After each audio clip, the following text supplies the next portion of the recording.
Good evening, wrestling fans. Welcome to another excellent edition of SICW All-Star Wrestling. I'm Drew Abbenhouse here with the man himself, our promoter, Mr. Herb Simmons. Yes, it's another week, and boy, I don't know if we can top these other weeks we've been having. These have been a fantastic bunch of episodes for the past month or so. We're giving a lot of fantastic matches away right here for free. Where else but SICW? Right here. Ladies and gentlemen, today your TV main event will see Billy McNeel. He is the very popular Billy McNeel taking on superstar Steve Fender, part of the Global Larson Sports Attractions. I think I got that right. Ladies and gentlemen, also, it's the Night Train Gary Jackson. He will be here. We have the big Texan taking on Cannonball Matthews. Curtis Wilde is here, and we will also get words from Stephen E. and Devastation Incorporated. This is a big one lined up, folks, but let's get straight to the action. Let's head to the ring for our opening contest.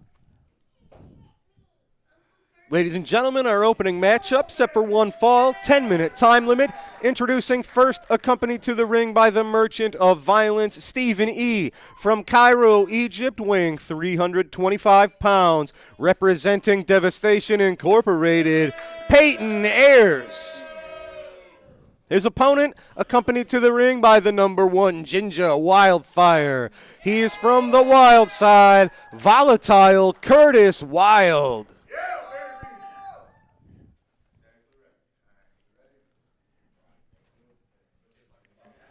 Your referee for this opening matchup will be Bill Henson. Checking the competitors. They are both ready to go, and we are ready to go. Ladies and gentlemen, the bell has sounded.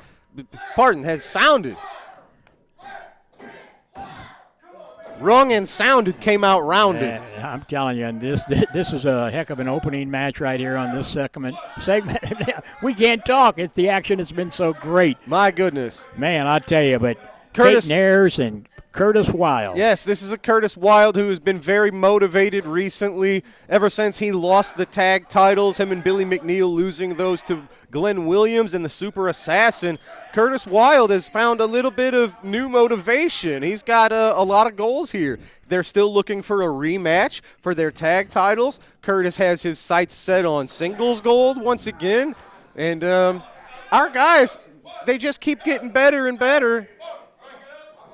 These are all veterans of the squared circle. Curtis has been doing this for a long time, but he is in great shape, and he keeps up in his game, learning new tricks, does the Lion of the Lou. Well, you know, Lighten him up. It's a chore. You know, I get calls from these guys all throughout the week. You know, hey, I want my rematch. I want this. I want to go against so-and-so. So it's a juggling act to try to, look at Curtis. Wow, yeah, look at the agility. Slowing that attack down. And as we've seen here in recent weeks, all of our athletes here have to step their games up because we've seen Steve Fender, Jason Breed, Sean Vincent, Glenn Williams, and Brandon Beretta are at the top of their game. Everybody's fighting to be the next contender for our titles. There's a lot of wars and scores to be settled here with Devastation Incorporated. Look at Stephen E. prowling. Oh, man, he was just waiting for his shot. Bill Henson had his back turned, and he just nailed Curtis with that riding crop of his. Well, you know, and the thing that concerns me, Drew, is it appears that Stephen E. is becoming more involved at ringside. You know, prior to just recently, you know, he'd come out with his people, but now every moment he gets, every chance he gets, he's taking a dirty whack at the opponents. Absolutely. You know, we are approaching the 1 year mark of the last war for SICW, and what scares me, what if Stephen E. learned lessons from his last attack on our company and he's regrouped? He's coming at you. What if he's got a different game plan? What if he's recruiting different talents? Last time he brought in Haku and the Barbarian along with Attila Khan. What could he have in mind this time? My God, I fear to think about that. Oh, man. Curtis Wilde nails Payton Ayers with a spear. Thank goodness that SICW. And Stephen E. just got clobbered by Curtis Wilde. Absolutely. From behind. Oh. Payton Ayers knocks Curtis outside. Now here comes Payton. Referee Bill Henson trying to get control of this matchup.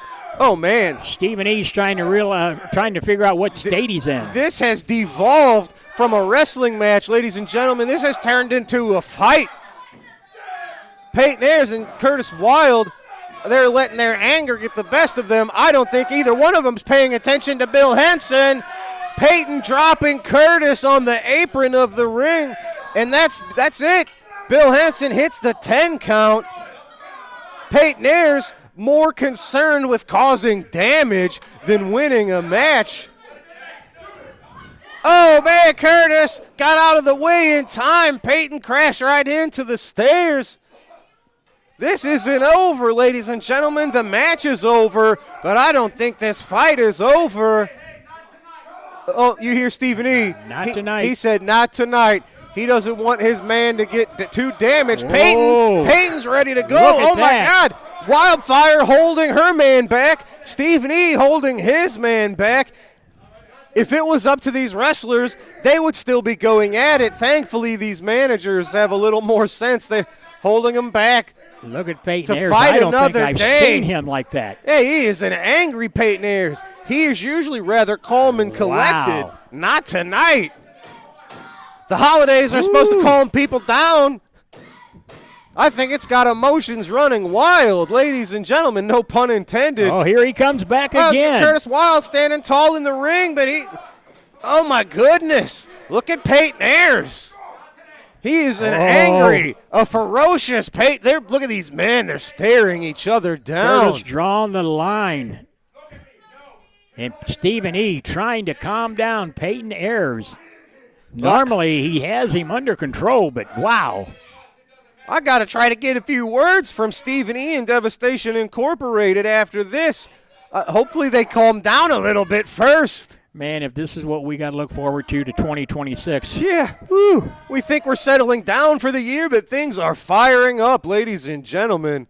The official result was a double countout. Ladies and gentlemen, I am going to tread very carefully with this one. We just saw your man Payton Ayers go to a time limit, double count out with Curtis Wild. That's the most fired up we've seen Payton in a long time. Stephen, here's where I'm a little afraid here. I do have to ask, you currently don't have any championships around your men. I can't believe your investors are very pleased, sir. Dr. Drew, how dare you? How dare you bring up my investors? My investors are not upset with me. In fact, they have greenlit me to do whatever it takes to get the job done around here. Do you understand what that means? You probably don't, so let me tell you what that means. Unlimited amount of money, unlimited amount of resources. It doesn't matter, they want results, and Stephen E. is going to deliver those results. And if those results are delivered like I want them to be, there's going to be a wake. There's going to be bodies everywhere. And you don't want to be one of them, Dr. Drew, so you better tread lightly, just like you said, pal. Yes, sir. You know, Dr. Drew, for a year now, it has been in the back of my head about what happened in November. But you know what? It doesn't matter what happened last November, because what matters is what's happening now. And that's that Devastation Incorporated is going to take over. We have a unlimited amount of resources. We have the backing of billionaires. And they want this company. And what they want, I'm going to deliver. And when it's all over and done with, like I said, there is going to be a body here. There's going to be a body there, because you don't want to mess with this man right here. You don't want to mess with the Soldier of Fortune. You don't want to mess with the Khan. And if you're a female and you think you can step to me, then you're going to look at Lilith Khan. And you don't want that. You've wasted enough of my time. We'll be right back, folks. Wrestling fans, join us Saturday, December 6th, when SICW returns to the Swansea Firehouse, returning after a hiatus, but bringing back all the mayhem. That's right, Mistletoe Mayhem, Saturday, December 6th, Doors will open at 6, bell time is at 7. This is a great fundraiser for the Swansea Volunteers Improving the Parks. Join us as Flash Flanagan makes his return to SICW and takes a one-on-one battle against the Mongolian monster Attila Khan. Saturday, December 6th at the Swansea Firehouse. For ticket or sponsorship information, contact Mike Buellhorn at 618-779-6468. Ladies and gentlemen, we are back, and it is time for our next matchup set for one fall with a 10-minute time limit. Introducing first, accompanied to the ring by Lucky P. Larson, Esquire, representing Larson Global Sports Attractions from Canton, Ohio, 325 pounds, Cannonball Matthews. His opponent is from Gun Barrel, Texas, weighing 386 pounds, the Big Texan.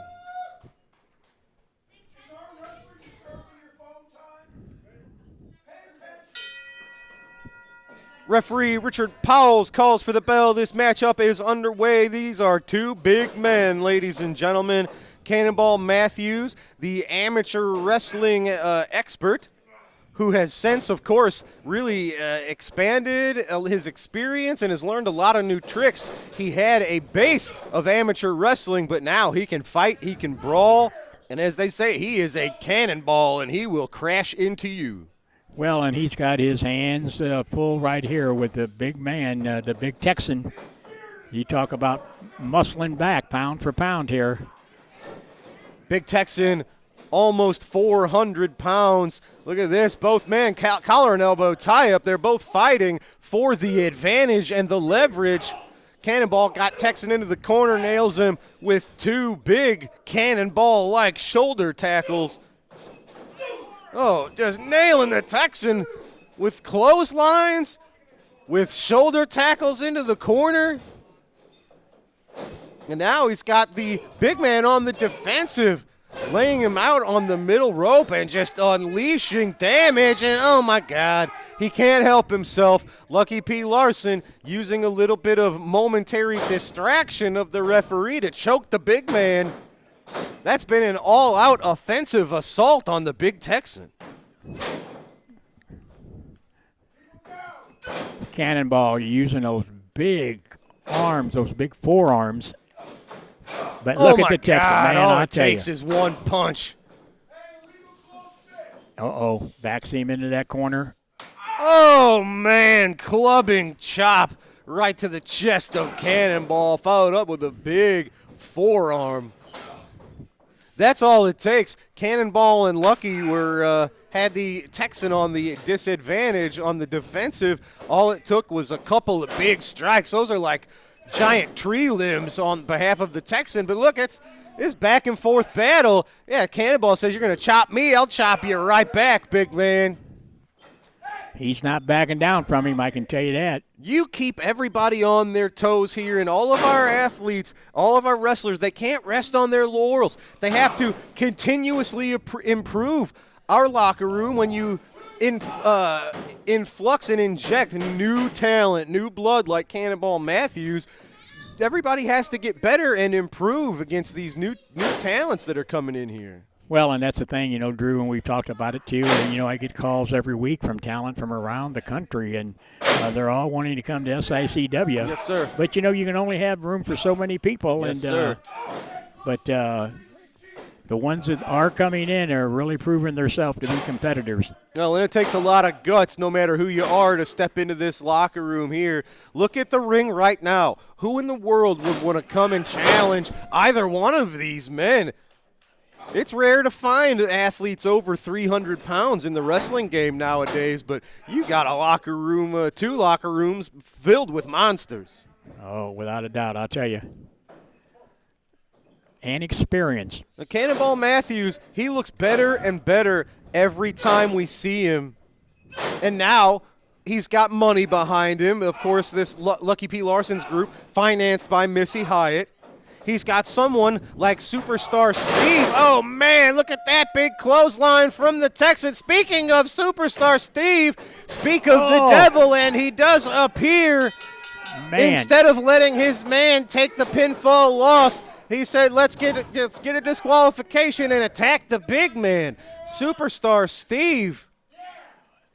Oh, man, this attack. Ooh. This is the man who learned from Harley Race himself, and he is unleashing that knowledge on the big Texan. And look at the Texan standing there, this. standing Well, tall. He was staggering for a minute. Yeah, look at Steve. Look at Steve. Whoa. He second-guessed himself real quick there. You can't clothesline the master of the lariat and expect to escape. But look at the grin. Oh, he thinks no, he is no. it. No, he says, not today. Not today. You talk about a smart man right there. It's walking backwards is Steve Fender. He wasn't going to go in there and challenge the big Texan like that. Well, Big Texan standing tall. He doesn't like to get wins the way he just did, but he is the winner via disqualification due to the outside interference. All right, ladies and gentlemen, Herb, you know what time it is. Oh, my gosh. Somebody must be paying you a lot of money for you to give this guy this TV time. Man. Fans, we might not like it, but you've all been talking about it for the last month or so. It's time for a new edition. Lord knows what we've got in store for us today, ladies and gentlemen. Let's give Big Nasty a little bit of time. It's time for Nasty Talk. It's still the hottest talk show on TV today. It's Nasty Talk. And here's your host. It's Big Nasty. All right, ladies and gentlemen, welcome back to another edition of Nasty Talk. That's right. It's a thing, dude. We are here every single week right here on SICW TV every Sunday night. And ladies and gentlemen, I have a great guest lined up for you tonight. I cannot wait. We sat down with that idiot Sean Vincent already. Now I want to sit down with the other half of the Gateway Saints and ask some hard-hitting questions for Jason Breed. That's right. So that's the guest tonight. We're going to get to that interview right after this week's edition of A Nasty Burn. We'll be right back. All right, ladies and gentlemen, it's time for this week's edition of A Nasty Burn. Here we go. Belleville's own Bobby D. How Belleville is he? Well, Bobby D is so Belleville, he does his family photos at the Dollar Tree. Ooh, a nasty burn. They call him Belleville's own because his parents are probably related. Ooh, a nasty burn. He's heating up. Belleville's own. Yeah, that's real cool. That's like being the coolest guy at a drug rehab facility. Ooh, a nasty burn. He's on fire. All right, I'm joined today by Jason Breed, one half of the Gateway Saints, which sounds less like a tag team and more like a place where you go for an AA meeting. Well, thank you, Glenn. We are holy, we are honorable, and we are St. Louis, Jason. Now, Jason, I gotta ask you, man. This tag team with Sean Vincent, like, genuinely, bro, why? Like, dude, what are you doing? This isn't 2002. This isn't GCW. Like, what are we even talking about right now? Like, why? Well, in this case, it's kind of like when those sick kids get a Make-A-Wish. It's like that. He just has nobody. The thing that's kind of confusing to me, though, Jason, is that Saints is in your name, and that would imply that you guys are good guys, and you might be, but Sean is not. He's the biggest piece of crap of all time. Like, he literally stabbed me in the back, and I was his best friend. Like, what do you think he's gonna do to you? Like, you can't trust him. Like, what are we even talking about right now? Like, what are you doing, bro? Well, I needed a tag team partner who was going to make me look smart. And our team chemistry is great. I mean, we both have been terrible for a long time. Man, you know, how's that back? I mean, I'm not trying to imply that you have a bad back. I'm more implying of the fact that you've literally been carrying your entire team because you're better than Sean. By the way, I'm better than Sean Vincent, and I wrote and have a new hit single out that you can stream everywhere called Better Than Sean Vincent. So it kind of seems like your back hurts because you've been carrying that idiot around for the last 6 months. Yeah, I mean, he is dead weight, but he's my dead weight. You know, maybe we should change our names from Gateway Saints to Gateway Dead Weights. Now, Jason, it's clear that you two idiots think you actually stand a chance, but let me remind you again, this isn't 2002. This isn't GCW. No, this is 2025. We're going into 2026, and you're looking at the guy. Professional wrestling is my world now. I am ascending it. I'm taking the throne to it. This year it is all mine. You two idiots don't stand a chance against Super Nasty. Well, that's all the time we got for this week, ladies and gentlemen. I want to thank you. Make sure you come back next week and every week after that, because this is a thing, dude. It happens right here on SICW TV every Sunday night at 8 p.m. Central. It's so good, I got a time slot weekly, you idiots. We'll see you next week. And don't forget, my name's Big Nasty, and everywhere I go, I'm the star of the show. We'll see you guys next week. Yeah. Ladies and gentlemen, this matchup set for one fall with a 10-minute time limit. Introducing first from Texas, weighing 274 pounds, Waco. His opponent is from Petticoat Junction, weighing 220 pounds, the Night Train, Gary Jackson. Oh, don't turn your back on Waco. Waco getting the jump on the Night Train. This is going to be a fight, ladies and gentlemen, and it's always a good time to mention that Gary Jackson got the nickname the Night Train from the one and only Bruiser Brody himself. The late, great Bruiser Brody. I'll never forget the day that phone call was made, and Gary Jackson has carried that name proudly all these years. Absolutely. Herb, we just saw it. We just came out of another edition of Nasty Talk, and I don't know how he does it. Every single week, Glenn Williams leaves the people with something new to talk about. Always. You know, the guy is never lost for words or content. I don't know if he stays up all night and comes up with the stuff that he's doing, but I'm not a fan, but he did buy the time to go on there, so wow. I don't think he's independently wealthy. I have to imagine Stephen E. or somebody. Maybe somebody is bankrolling this to try to unsettle the whole company, to try to keep us all kind of rattled. Well, you know, you have all these fractions again. And again, I know we've rehashed that week after week. Just a little bit of a year ago, I was ready to pull my hair out with, you know, the Stephen E's, the Lucky P. Larsons, and then all of a sudden, who comes back on the scene? Travis Cook. Yeah. My goodness. Man, I'm telling you. So my ulcer may not take a second round of it. Gary Jackson whips Waco into the corner. Waco getting the boot up. Night Train floored. Gary Jackson now trying to get to his feet with the help of Waco. Absolutely, Waco picking up the Night Train. Night Train escapes that body slam attempt. Nails him with a right hand. Hey, nothing better than a fist to the face to shake. Everybody's got a plan until they get punched in the mouth, as they say. And ladies and gentlemen, Gary going for the cover. Oh, I thought that was it. Waco got the inside shoulder out at 2. Ladies and gentlemen, got a shout out. December the 6th, we're going to Swansea, Illinois. It is a trip to the Swansea Firehouse. We haven't been in a few years. It is our honor to be back. Shout out to Mr. Mike Buellhorn for hooking that up for us. The one and only Flash Flanagan will be with us. That's Saturday, December the 6th, Swansea Firehouse. Look at that. Gary Jackson looking for that Las Vegas leg lock. Waco quickly submitting. Smart move on Waco. Absolutely right. Look at that. He still might have injured his left knee. He quickly submitted, but I don't know that saved him from damage.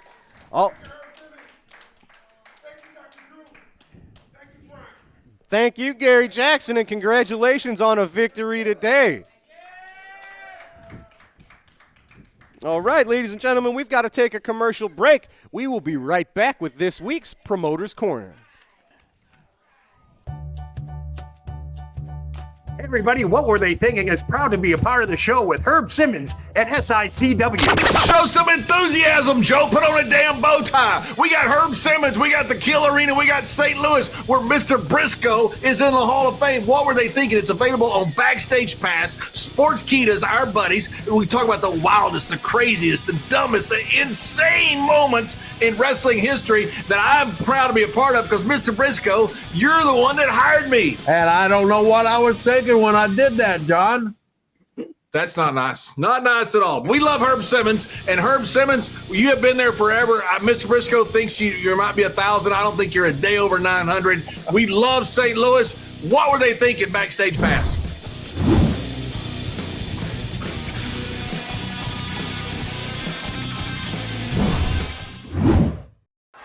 World-class main event. This is a tag team bout. First of all, manager Gary Hart presents from the Republic of Sudan, 481 pounds, the dreaded Abdullah the Butcher. His teammate, presented by Pretty Boy Larry Sharp, from points unknown, 387 pounds, Crusher Yurkoff.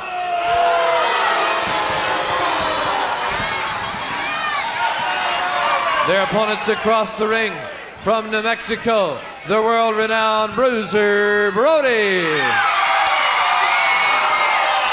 And from Africa, the exciting Steve Simpson. Combined weight of better than 500 pounds, Rick Hazard, your referee. Well, I figure there's 868 pounds of dynamite there on the left side of the ring if it doesn't collapse. Plus Gary Hart and Larry Sharp. So Bruiser Brody and Steve Simpson are outweighed and outmanaged. They don't have a manager in sight, while Crusher and Abdullah have managers for each. Gary Hart has his hands full with this man, the behemoth from the Sudan, the maniacal Abdullah the Butcher. And first off, well, I don't know where Simpson is going. Simpson and Bruiser Brody are leaving. Well, Simpson's leaving anyway. And Abdullah's coming out, and now Rick Hazard is trying to separate everybody, and really not sure what's happening here, except Simpson left, and evidently maybe to get some help, because Brody and Simpson without a manager. That's what it is. Simpson went up the back, and he has a black Superman, Tony Atlas. So that sort of evens things up. I mean, there was Crusher and Abdullah, which is enough to counter. And then you got Larry Sharp and Gary Hart. Where's his manager's license? I want to see it. I want to see his manager's license right on the spot. What's he doing out here, Gary? They're trying to rip us off. They're trying to rip us off, Gary. Back to the locker room. Get going, Alex. Well, Larry Sharp and Gary Hart, as you hear, are complaining that Tony Atlas, Mr. Black Superman, does not have a manager's license. And I'm not sure if that's a license to be a person who gets in trouble with the other members of the team. In the case of Sharp and Gary Hart, it's a license to interfere. All right, ready to go now. Tony Atlas is over there talking to Sharp. And I don't think Sharp is going to be foolish enough to do anything with Tony Atlas. But here's the main event. And now Tony Atlas is being warned to go back to that side of the ring by Rick Hazard. And Sharp is being told to get over here on this side with Gary Hart. Abdullah the Butcher. And his one-man wrecking crew, the Crusher. So here is war. Here is mayhem. Here is destruction. And maybe gore. Brody and Crusher got it ready to start. And notice the Crusher is actually kind of giving a little ground with Brody out there. He has Crusher's usually right on the attack, but this time he's got to worry about the 300-pound bruiser Brody. 868 pounds total for Abdullah and Crusher, and here comes Simpson in and heel hammer. Crusher in the back of the head.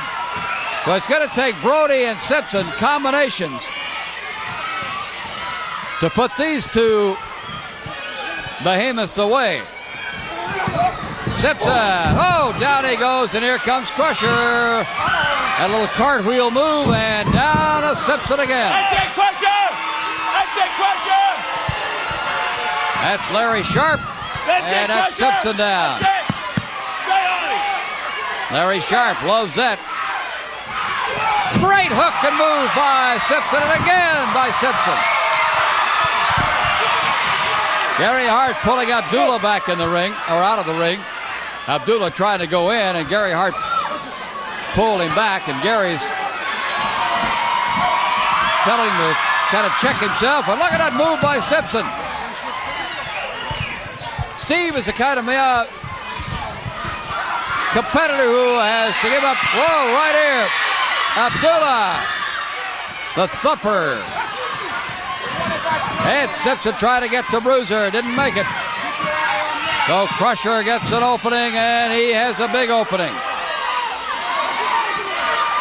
Simpson, as I was going to say, has the ability, though, with his speed and agility and his wrestling savvy, to stay with him. And listen to this crowd for Steve Simpson. Let's go, Crusher. That's it. Stay on him. Crusher with a headbutt. That's it. Ooh, 384 pounds hammering away. And now they got Simpson outside with Abdullah. And here comes Bruiser. Simpson in the corner post and Abdullah. And now Bruiser and Abdullah go after him. This war's been going on a long time. Rick Hazard in the way, now Simpson's after him. And we may lose a camera here with that camera cable around his neck. But it's a war now on the floor. Brody in the corner. Brody against the pole. Simpson caught up in the rope. Hazard back out. Gary Hart's trying to separate him. Hazard back in the ring. And Simpson is battered over on the floor. So Crusher is in the ring now waiting for the count as Simpson is on the floor. Steve is trying to come out of that rope. Has him all wound up down there. It's caught in his hair. He's got the rope caught in his hair. And he still can't get out of it. The rope is caught in Steve Simpson's hair. And that's going to stop the count because that was not Simpson's fault. He was trying to get back in.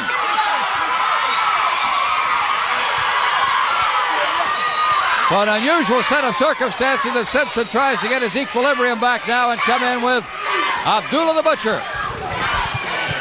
Abdullah, who has a Python sleeper. And a few other dastardly tricks. Can you imagine Fritz von Erich testing the Python sleeper with his iron claw? Brody hammering, and he hammers Crusher. It doesn't seem to bother Abdullah. Now he breaks it up. And Brody is after Crusher. Here comes Abdullah. Simpson's out of the ring. Here comes Gary Hart. Hart grabs Brody. Abdullah. Atlas is out with Sharp. Crusher's down with Simpson. They've got Brody on the top rope.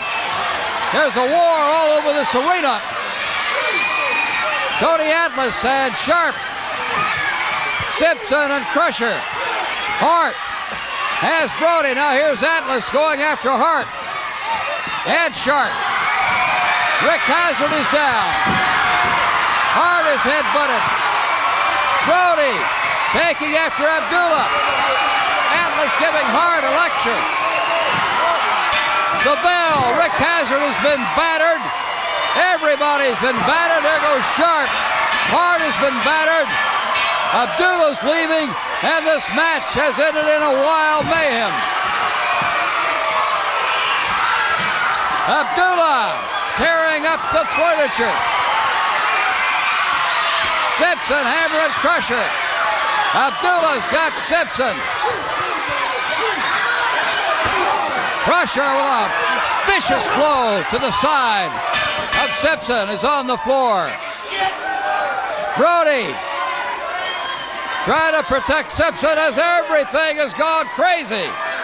Let's go down to Mark Lawrence. Referee Rick Hazard declares this main event totally out of control. There are no winners.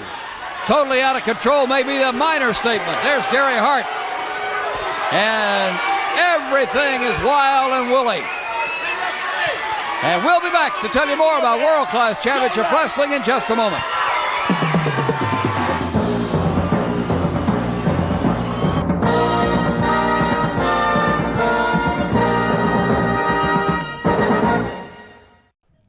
Ladies and gentlemen, you saw it. That was this week's Promoter's Corner. We have to take one final commercial break. We will be back with your TV main event, and it is a great one. Superstar Steve Fender one-on-one with Billy McNeel. Right after this, don't go away.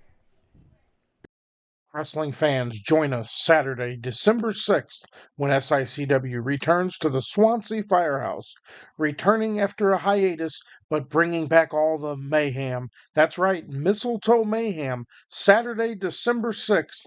Doors will open at 6, bell times at 7. This is a great fundraiser for the Swansea Volunteers Improving the Parks. Join us as Flash Flanagan makes his return to SICW and takes a one-on-one battle against the Mongolian monster Attila Khan. Saturday, December 6th at the Swansea Firehouse. For ticket or sponsorship information, contact Mike Buellhorn at 618-779-6468. Here we go. Wrestling fans, we are back, and it is time for your TV main event. Set for one fall TV time remaining, accompanied to the ring by Lucky P. Larson, Esquire. He is from Hollywood, California, weighing 232 pounds. Superstar Steve Fender. His opponent from Springfield, weighing 222 pounds, Billy McNeel. Referee Bill Henson checking these men. This will be a great matchup. Ladies and gentlemen, many, many years ago, this was a classic wrestling championship match right here in this very building as Billy McNeel challenged the then champion Superstar Steve Fender. And this should be a great repeat, hopefully, of that contest. Well, right here, Billy going nice hip toss, headlock, and look at Steve Fender coming up with that head scissors. Nice leg scissors. Counter. These two men really couldn't be any different. Their personalities are total opposites. Without a doubt. Their in-ring styles are total opposites. But they're both at the top of their game. Look at Billy McNeel using that bridge to get out of the leg scissors and getting a headlock on the Superstar. Billy is he's usually a high flyer. He's got an eccentric kind of unpredictable offense, but then he'll show you he's got a lot of very traditional, foundational wrestling styles. He just doesn't use it that often. And look at this. We talk about the unique maneuvers, using a handstand and snatching up a headlock. And look at that. Reversal upon reversal. These two are the best. Oh, yeah. Back and forth. You know, even before he was wrestling here, Superstar Steve Fender, I've had my eye on his career for a long time. I don't think he's ever once been a fan favorite. He has the skills and the knowledge that if he wanted the admiration of these fans, what better than the history of being trained by Harley Race to earn that respect? He doesn't want it. Well, he spent time in Japan, and I don't know if that's where he learned that at. But you're right. He's always been that evil guy. Billy using the ropes and using that momentum to get the Superstar in a pinning predicament, but Superstar Steve, too much ring awareness. He heard that 2 count, and he got that right shoulder up.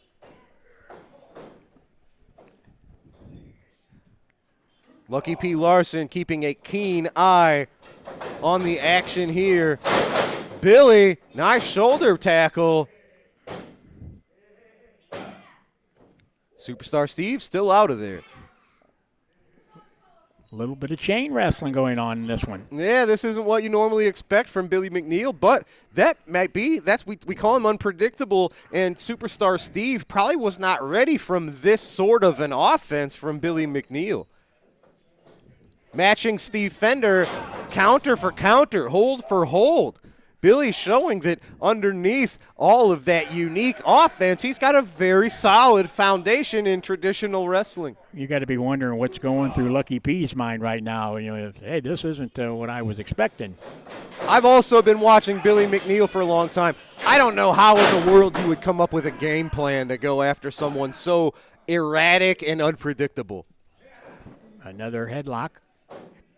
And we talk about all the time how most of our locker rooms, they're 1 or 2 big wins away from challenging for any potential championship. I haven't seen Billy McNeel and Brandon Beretta mix it up. I don't know if ever that they've met each other in the squared circle. That would be a heck of a matchup. Oh, yeah, without a doubt. Lucky P. Larson. Oh, Steve, look at this.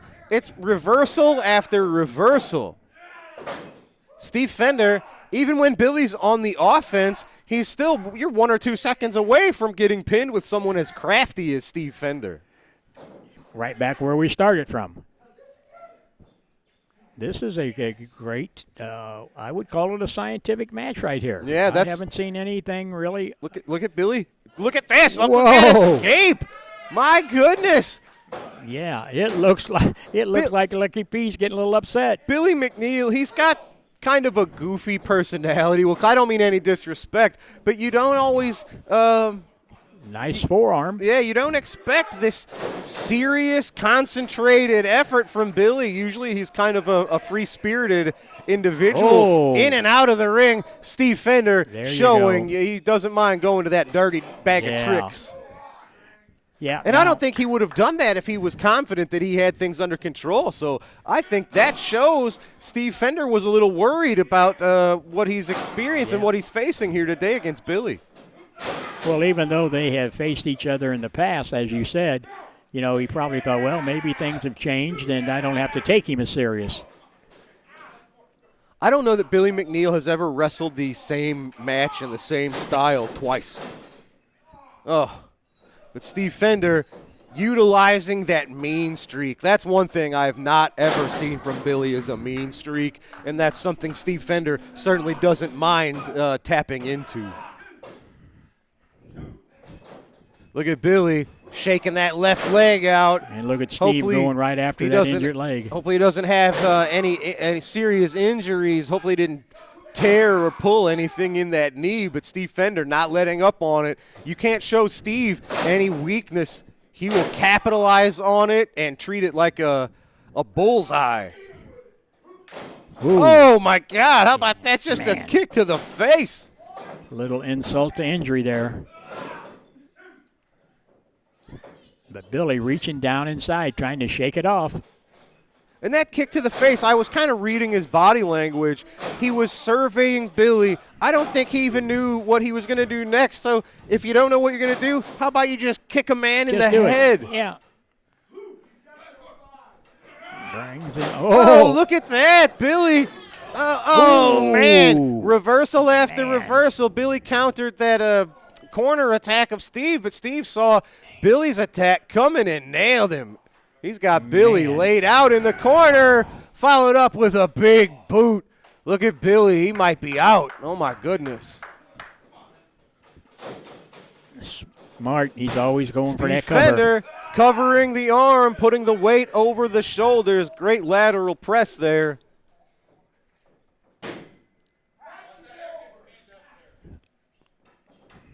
Fender getting Billy up to his feet. Irish whip. Ducks down. Oh, Billy saw that coming. Leaps up and over. Sunset flip attempt. Fender out of there. Billy McNeel nails an atomic drop. Look at Steve Fender. That atomic drop, if you hit the base of the spine, it's like a bolt of electricity.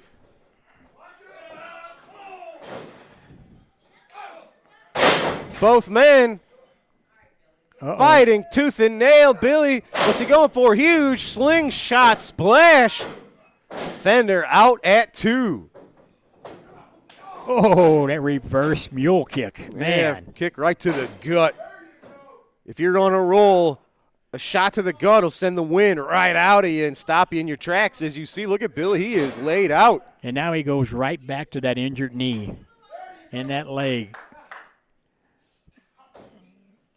Methodically, he is just now and just adding insult to injury on Billy McNeel, I'll tell you. Handful of hair, bringing Billy back up to the mat. Going for a back suplex. Billy used a backflip to escape it. Billy, 3 elbows to a spinning clothesline as an exclamation point. Back elbow to Fender. Irish whip is reversed. Fender, he was charging in. He met a back elbow to the jaw. Billy going for that offensive maneuver. Absolutely bulldog off of the ropes. He's got to capitalize. He's got to get on him. There it is. Oh, but look at Steve Fender. His foot was on the rope. I don't even know if he's totally conscious at the moment, but he still knows. That's the ring experience of the veteran. Yeah, look at Billy. Smart man scouting out, kicking the briefcase away. No, Billy getting distracted. You can't be distracted. Lucky Larson on the apron. Oh, spinning back fist from Fender, followed up with knees and another spinning back elbow. Almost a mixed martial arts style from Fender, and a brain buster to cap it all off for the 3. Oh, man. What a match. That was a back and forth contest, but all it took was that momentary distraction from Lucky P. Larson. He did not have him under control the entire time, but ladies and gentlemen, that's all it took was a split-second distraction from Lucky P. Larson, led to a very dangerous assault from Steve Fender, utilizing that brutal brainbuster to pick up a win in your main event. Ladies and gentlemen, that's all the time we've got for today's episode. For Herb Simmons, I'm Drew Ebenhaus. We appreciate you, ladies and gentlemen. Tune in right here, same place, same time next week on SICW All-Star Wrestling. Have a great night, folks.